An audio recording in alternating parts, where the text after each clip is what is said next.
habíamos visto que hay dos modos fundamentales en los que se puede transmitir una señal a través de una guía de onda, y es utilizando una onda TM, o sea, una onda transversal magnética, o una onda transversal eléctrica. La diferencia entre los dos es básicamente la dirección que tiene el campo eléctrico y el campo magnético. La onda es una onda plana y cumple con lo que habíamos dicho: los tres vectores, campo eléctrico, campo magnético y el vector velocidad de la onda, son perpendiculares entre sí, y el producto cruz de E por H da la dirección de la velocidad. Esas son las propiedades de una onda plana, que es la que se transmite en el interior de la guía, ¿verdad? Entonces yo puedo transmitir la onda de tal forma que el campo magnético sea perpendicular a la pared lateral de la guía. En el caso de la figura que yo tengo acá, entonces esa sería como que el campo magnético es perpendicular al plano de la pantalla y apunta hacia afuera. Ese sería entonces una onda transversal magnética, pero también puede ser una onda transversal eléctrica, en cuyo caso entonces es el campo eléctrico el que es perpendicular al plano de la pared vertical de la guía, o al plano de la pantalla. Y por supuesto, es decir, no necesariamente explicaba yo,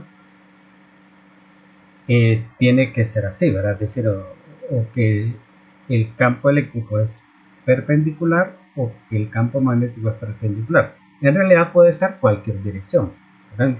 O sea, no necesariamente perpendicular, pero cualquier otra dirección lo puedo tratar como una suma de una onda transversal magnética y más una onda transversal eléctrica, ¿verdad? Aunque en realidad en la práctica lo que se usa es o transversal eléctrica o transversal magnética, ¿verdad? Entonces la otra cosa que mencionamos es que si como el vector velocidad es un vector inclinado, entonces yo lo puedo descomponer en un vector velocidad vertical y un vector velocidad horizontal. Entonces la onda, la que tiene componente a lo largo del eje Z, que si es una onda TM va a ser el campo eléctrico, y si es una onda TE va a ser el campo magnético.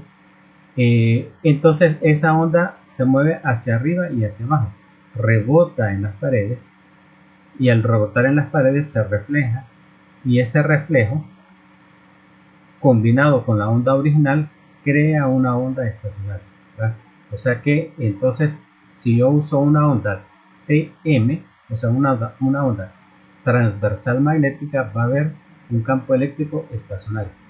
Y si uso una onda transversal eléctrica, entonces va a haber un campo magnético estacionario. Y eso es importante, decíamos, porque vimos el ejemplo de la cuerdita, ¿verdad? O sea, en una cuerda se forman ondas estacionarias, y esas ondas se forman para frecuencias predeterminadas según las condiciones de la cuerda. En el caso de una cuerda depende de la longitud y depende de la velocidad de la onda, que a su vez la velocidad de la onda depende de la tensión en la cuerda y la densidad lineal de masa. Entonces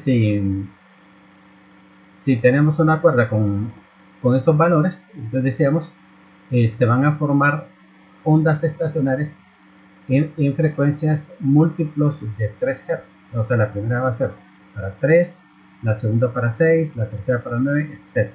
Y cada frecuencia, a cada frecuencia corresponde un patrón de oscilación.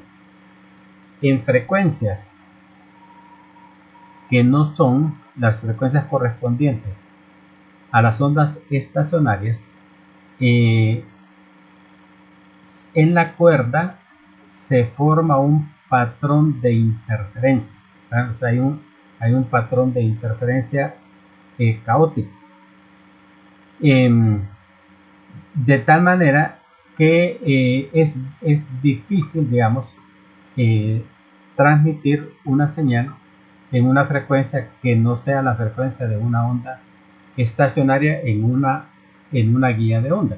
Ahora, porque como el patrón que se forma es un patrón caótico, eso va a contaminar la señal, ¿verdad? Entonces, para transmitir una señal en una guía de onda, debo utilizar las frecuencias que corresponden a los patrones de onda estacionarios que se forman.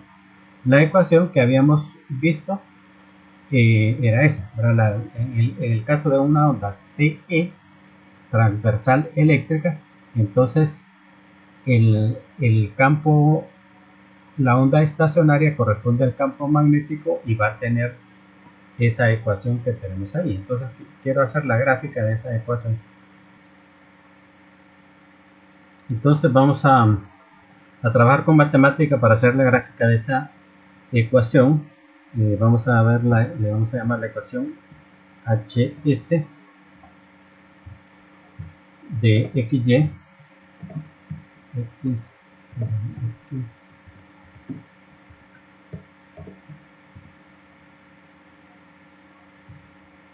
XY, ¿verdad? Entonces esto va a ser igual a H sub 0 el coseno de KM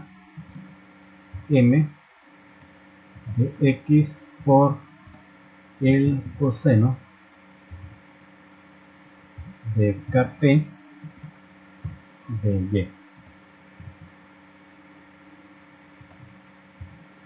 Entonces, en este caso, H sub 0 es la magnitud del campo. Vamos a poner que eso vale, vamos a dar un valor de 10. Y los KM y KP, recordemos que están definidos. El KM está definido como MP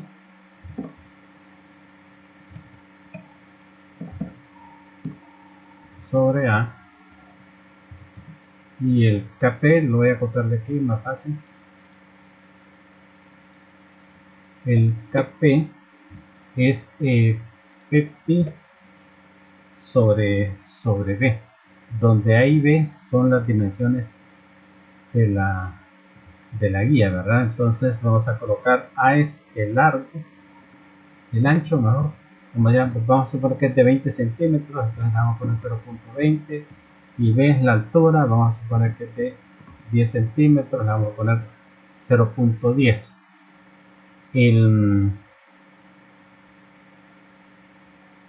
Muy bien, los valores de M y P entonces son son números enteros que van de 0 al infinito, ¿verdad? Entonces vamos a suponer que M, en este caso M vale 1 y que P vale 0. Entonces esos son los diversos modos de oscilación de la onda estacionaria que se forma en el interior de la guía. Pero en este caso a este le llamaríamos el modo TE10, ¿verdad? Porque M vale 1 y porque P vale 0. Entonces vamos a graficar eso y lo vamos a hacer con la función plot 3D, ¿verdad? De HS de XY, y le vamos a dar los límites de la gráfica. X va a variar desde 0 hasta A y Y entonces va a variar de 0 a B, y además vamos a decirle que el rango que quiero que me grafique para que lo mantenga constante va a ser de menos 10 a 10, puesto que le dimos una amplitud de 10 al campo, ¿verdad? Entonces, que me grafique ese de menos 10 a 10.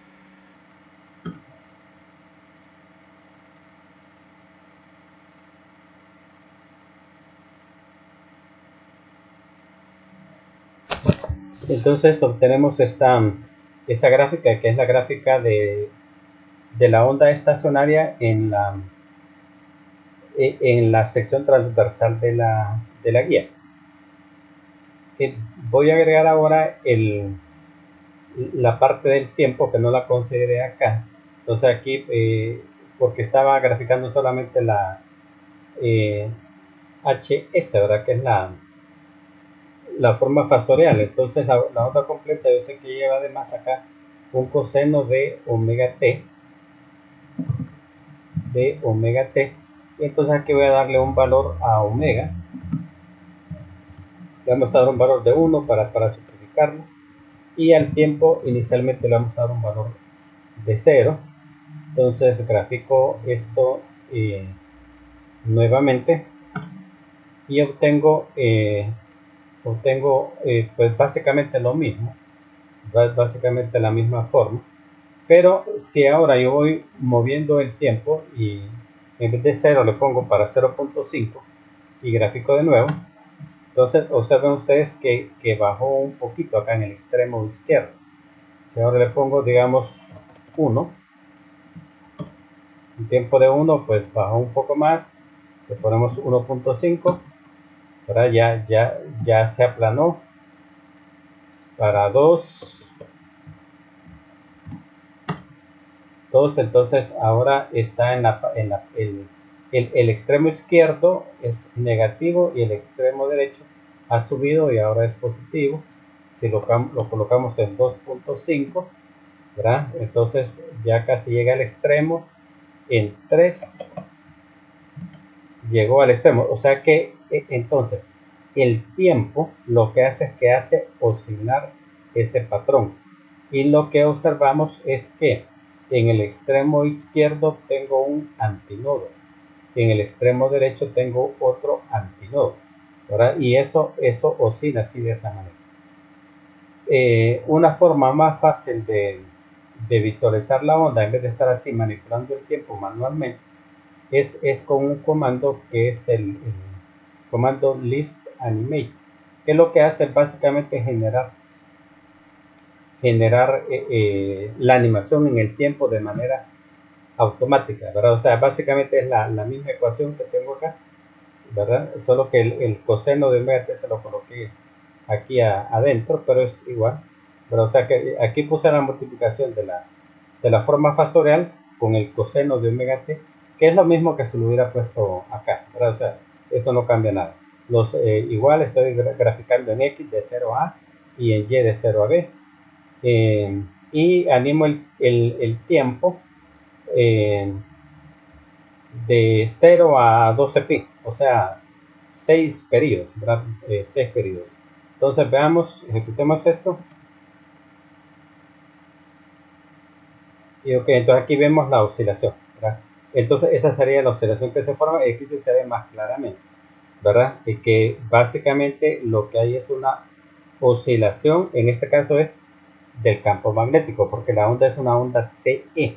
Entonces el campo estacionario es el campo magnético, o sea que entonces el campo magnético oscila en los extremos de la guía, y tengo dos antinodos, ¿verdad? Uno en el extremo derecho, otro en el extremo izquierdo y en el centro, ¿verdad? O sea, recordemos que esto tiene 20 centímetros, entonces exactamente en la mitad lo que tengo es un nodo, ¿verdad? Ahí lo que tenemos es un nodo, o sea, el centro no se mueve, ¿verdad? El centro no se mueve, ahí tenemos un nodo y dos antinodos, ¿verdad? Entonces este sería el primer patrón de oscilación, o sea, el patrón que se forma cuando m vale 1 y p vale 0. ¿Qué pasa si ahora le pongo m igual a 2?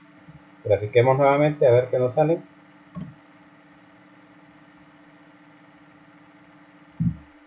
Ok, entonces aquí tenemos el patrón que se forma, y observemos que ahora aparece otro antinodo en el centro. Recordemos que antes en el centro tenía un nodo.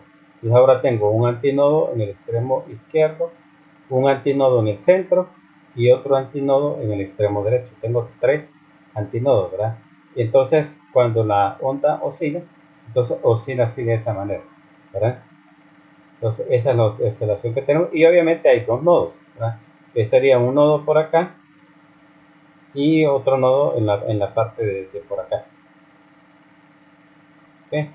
Muy bien. Veamos ahora si coloco m igual a 3. Entonces lo que va a pasar es que entonces cada vez que aumento m en 1 se forma el siguiente patrón de oscilación y en este caso entonces aparece otro antinodo. Entonces antes teníamos 3 antinodos, ¿verdad? 2 en los extremos y uno en medio. Ahora aparece otro más. Ahora observen ustedes que aparece uno por acá y otro por acá, ¿verdad? Entonces tenemos eso, o sea, así, ¿verdad? O sea, tenemos un antinodo acá, otro antinodo acá, más los 2 de los extremos. O sea, tenemos 4 antinodos. O sea, se agregó uno más al que teníamos. Y ese va a ser el patrón que vamos a tener en general. O sea, cada vez que yo aumente esto, si lo pongo en 5, por ejemplo, entonces a lo que aumenta es el número de antinodos que aparece. O sea, es algo parecido como la cuerda, digamos, como el caso que teníamos de la cuerda, ¿verdad? Solo que en este caso se parece más bien al caso de una cuerda, en vez de una cuerda cerrada, es decir, de una cuerda fija en los extremos, es el caso como de una cuerda abierta, o sea, una cuerda que puede oscilar por los dos extremos, ¿verdad? Y entonces eso es los diversos patrones de onda estacionaria que se van a ir formando, ¿verdad? De hecho, esto es como que fuera una cuerda, si yo la veo así, ¿verdad? Es como que fuera una cuerda, son los mismos patrones de oscilación de una cuerda. ¿Qué sucede ahora si coloco m igual a 0? Voy a colocar de vuelta el que teníamos, m1 y p0 para comparación, para que ustedes se fijen cómo va a cambiar esto. Entonces m1, o sea, el modo TE10, este es el modo TE10. Ok, ¿cuál es la diferencia del TE10 con el TE01? O sea, si coloco 0 acá y coloco 1 acá, o sea, se invierte. Bueno, entonces veamos, ejecutemos eso. Ok, entonces la diferencia es que en vez de que los patrones se formen a lo largo del eje X, se forman a lo largo del eje Y. O sea, es el mismo patrón, de hecho, ¿verdad? O sea, con los dos antinodos. Un antinodo en cada extremo, solo que no se forman a lo largo del eje X, sino a lo largo del eje Y. Y aquí el comportamiento va a ser igual, ¿verdad? O sea, aquí agrego ahora 2, entonces lo que va a hacer es que va a aparecer un antinodo adicional, ¿se fijan? Que es el del centro. Pero ahora en el centro tengo un antinodo. Igual, si ahora lo pongo 3, igual, entonces otro antinodo.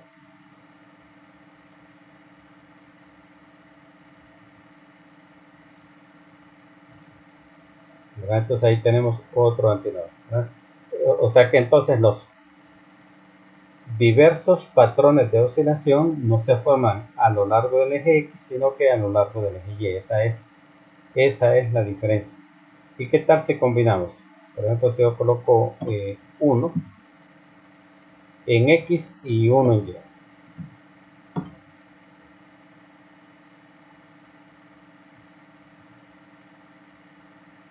Bueno, entonces oscila en los dos lados, o sea, se forman antinodos a lo largo del eje X y también a lo largo del eje Y. ¿Verdad? Entonces se forma el patrón básico para cada uno de los ejes. ¿Verdad? Entonces esto es lo que tenemos ahí, ¿verdad? Así, ¿verdad? Entonces tenemos antinodos aquí a lo largo del eje X y tenemos antinodos a lo largo del eje Y. Si voy aumentando esto, por ejemplo, coloquémosle 3 acá y coloquémosle 2 acá, entonces eso lo que hace es aumentar el número de antinodos que se va a formar a lo largo de cada uno de los ejes.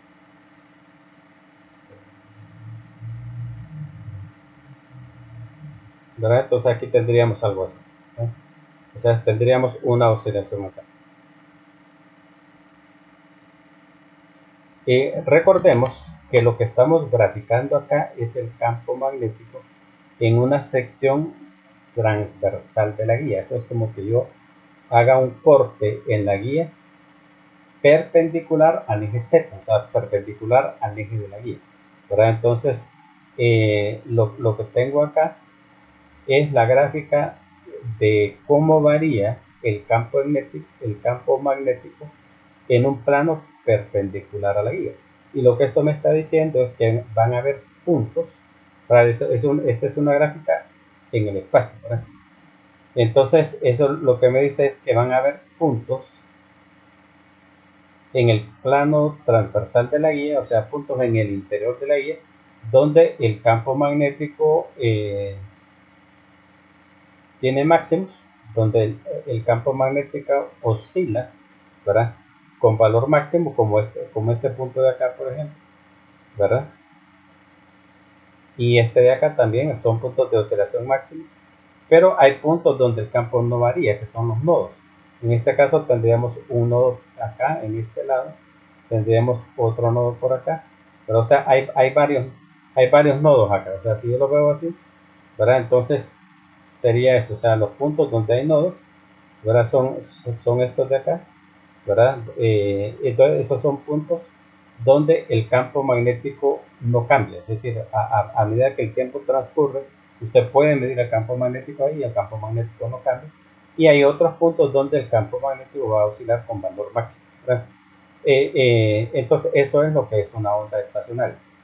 Pero, como yo les mencionaba, lo importante de entender esto es que estos son diversos patrones que permiten la transmisión de una señal en el interior de la guía, y cada uno de esos patrones, o sea, cada uno de estos valores, si yo digo que m vale 3 y que p vale 2, entonces estoy hablando de que esto es el modo TE32 y al modo TE32 le corresponde una frecuencia única, y en esa frecuencia entonces yo puedo transmitir una señal. O sea, yo puedo transmitir señal a través de la guía para cada una de las frecuencias que corresponden a una onda estacionaria. Eso es lo importante que tenemos que entender de eso.